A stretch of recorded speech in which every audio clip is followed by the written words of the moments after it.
다음 키워드 보여주시죠. 네, 민주당 돈봉투 의혹의 핵심 인물이라고 할 수 있는 두 의원이죠. 윤관석, 이성만 의원.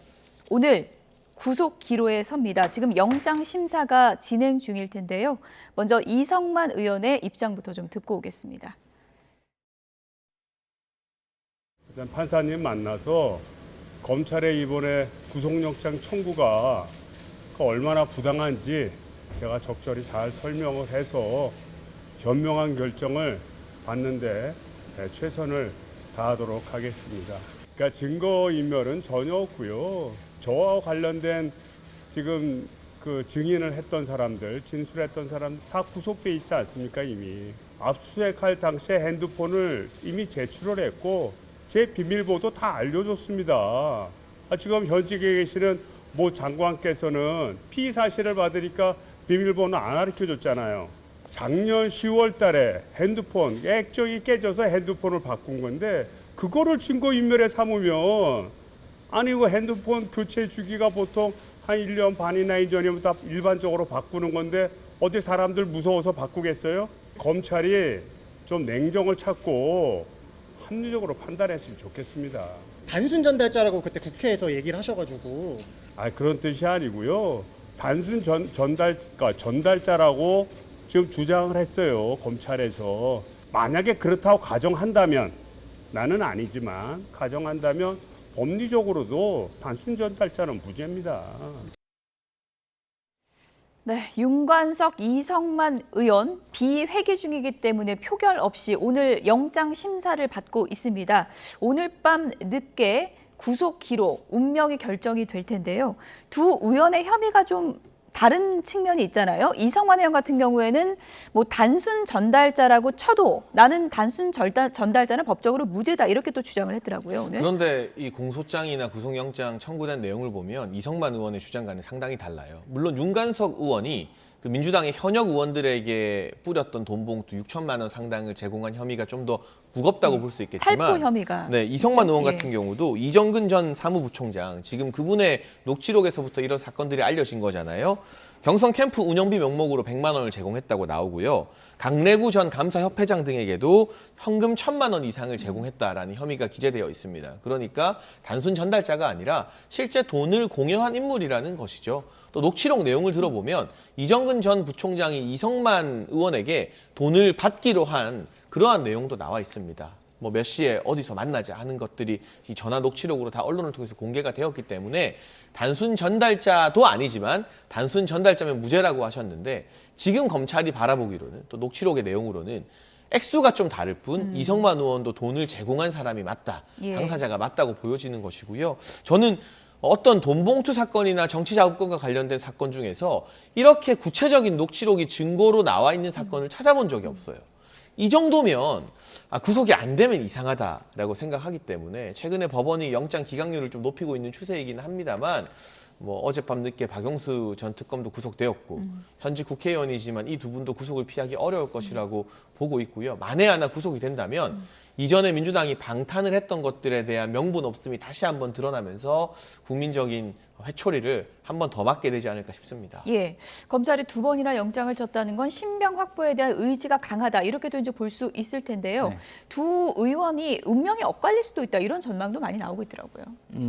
그럴 가능성도 있죠. 왜냐하면 일단은 누가 더 주도를 했느냐, 덜 주도했느냐에 따라서 그 아무래도 법원의 판단이 달라질 수도 있는 거 아니겠습니까? 그러나 뭐 제가 법원 당사자도 아닌데 그걸 예단하기는 예. 어려운 것 같고 그 다음에 검찰이 가지고 있는 증거가 모두 다 드러나 있다라고 또 볼 수도 없는 것이기 때문에 그것을 예단하는 건 맞지 않고요. 영장 실질심사 결과를 기다려보면 그 결과는 나올 것이다. 단 문제는 이것이 장해찬 최고위원이 얘기한 것처럼 만약에 구속이 된다. 이러면은 그동안 국회에서 체포동의안을 부결시킨 것에 대한 명분이 상당히 떨어지게 되고 그게 비판을 받게 될 것이다. 이런 우려가 하나 있고요. 예. 또 하나는 기각이 된다. 이러면 검찰이 역시 좀 과도하게 야당만 많이 밀어붙이는구나, 불공정한 수사를 하는구나, 이런 이미지가 커질 것이라는 생각이 듭니다. 네, 민주당을 둘러싼 난제가 또 하나 있습니다. 백현동 개발특혜 의혹 수사하고 있는 검찰이 조만간 이재명 대표를 소환 조사하겠다, 이런 입장을 공식적으로 밝혔습니다. 백현동 수사도 상당히 좀 긴 시간 진행된 이 수사인데 어느 정도 이재명 대표를 소환할 만큼 우리는 준비가 많이 돼 있다, 이렇게 읽어도 될까요? 그러니까 지금 대장동 사건과 예. 백현동 사건의 차이점이 뭐냐면요. 대장동 사건에서는 김만배라는 핵심 인물이 아직까지 이재명 대표에게 불리한 진술을 적극적으로 하진 않아요. 그런데 백현동 사건에서는 로비스트라고 알려진 김인섭 씨, 그리고 3천억 원의 이 이득을 올린 정모 씨가 모두 다 이재명 대표 측에게 불리한 진술을 하고 있습니다. 최근에 이 시행업자 정모 씨가 내가 김인섭 측에게 200억을 건네줄 때 나머지 절반은 두 사람 몫이라고 들었다. 그리고 그 두 사람은 이재명과 정진상이라고 생각했다라는 취지의 진술을 한 바가 있고, 예. 부정한 돈이 오갔는데 그 부정한 돈이 오가는 배후로 이재명 대표를 삼고 있거든요. 로비스트 김인섭 씨도 비슷한 취지의 진술을 하고 있기 때문에 대장동 사건보다는 검찰이 법원에서 혐의를 입증하기 조금 더 원활한, 지금 진도가 더 많이 나간 사건이라고 보면 될 것 같고요. 예. 그렇기 때문에 뭐 이재명 대표의 소환 이후에 제 개인적인 추측으로는 쌍방울 대북 송금과 백현동은 분리해서 영장 청구를 하거나 기소를 할 것 같습니다. 이게 하나하나가 다 중한 사건이고, 예. 이 사건의 성질도 달라요.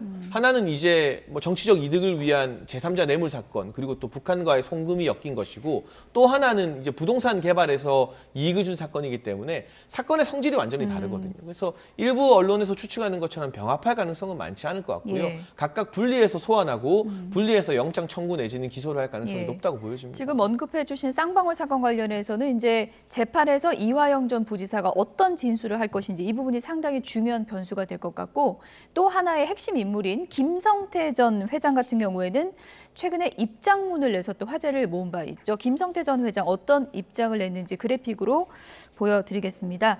더 이상은 정치권의 희생양이 되고 싶지 않다, 정쟁의 도구가 되고 싶지 않다, 이렇게 밝혔고요. 대북 송금 사건은 경기도와 그 관련자들의 제안으로 시작됐다, 이렇게 밝혔습니다. 또 기업인이었을 뿐이고 민주당이 비유한 것처럼 노상강도 아니다, 이렇게 주장을 했고, 법정에서 진실만을 말하고 사법부의 판단에 따라서 지은 죄가 있다면 달게 받겠다, 이런 입장을 밝혔습니다. 민주당에서 최근에 봐주기 수사하는 거 아니냐, 김성태 전 회장, 이런 얘기 나오니까 상당히 좀 섭섭함을 토로한 것 같아요.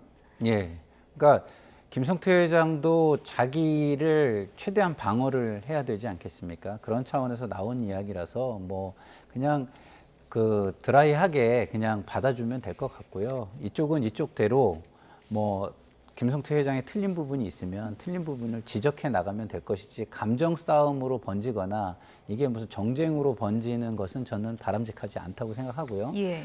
그래서 계속 드리는 말씀이지만 사법부의 판단을 좀 차분하게 기다리면서 법 테두리 안에서, 제도 테두리 안에서 대응을 하는 것이 굉장히 중요하다, 이런 예. 말씀을 다시 드립니다. 어쨌든 뭐 대북 송금 사건 재판 진행 과정에서는 김성태 전 회장의 진술이 어쨌든 하나의 중요한 축이기 때문에 이번 입장문을 통해서 어떤 부분으로 진술을 하겠다, 이런 의지는 좀 드러낸 것 같거든요. 핵심은 이 부분이에요. 예. 경기도와 그 관련자들 때문에 대북 송금을 하게 되었다라고 이번 옥중 서신에서 밝혔거든요. 그러면 지금 민주당이 주장하는 것처럼 본인 회사의 이익을 위해서가 아니라 당시 경기도 지사였던 이재명 대표를 도와주기 위해서, 또 그 관련자들은 아마 이화영 전 부지사와 지금 김성태 전 회장의 주장대로라면 김용 전 부원장 등등이겠죠. 이재명 대표 측근들의 요청을 받아서 우리가 대북 송금한 것이다라고 명확하게 입장을 밝히고 있기 때문에 이 예. 부분은 이재명 대표에게 앞으로 남은 재판에서도 상당히 불리하게 작용할 수밖에 없습니다. 아니 근데 그런 것 때문에 김성태 회장의 진술이 신빙성이 떨어질 수도 있어요. 왜냐하면 아니 본인이 기업하는 사람이 본인 이익이 없이 정치권을 위해서만 그 일을 했다, 그게 말이 됩니까? 그렇기 예. 때문에 제가 볼 때는 예. 좀 더 내가 이익을 위해서 했지만 경기도도 이런 거를 요구했기 때문에 이해가 맞아서 했다, 이렇게 얘기를 해야 더 신빙성이 있는 것이죠. 예. 저희가 현장 연결을 지금 해야 돼가지고 전국은 여기서 좀 줄이도록 하겠습니다. 지금까지 장해찬 국민의힘 최고위원, 김상일 평론가 두 분이었습니다. 고맙습니다.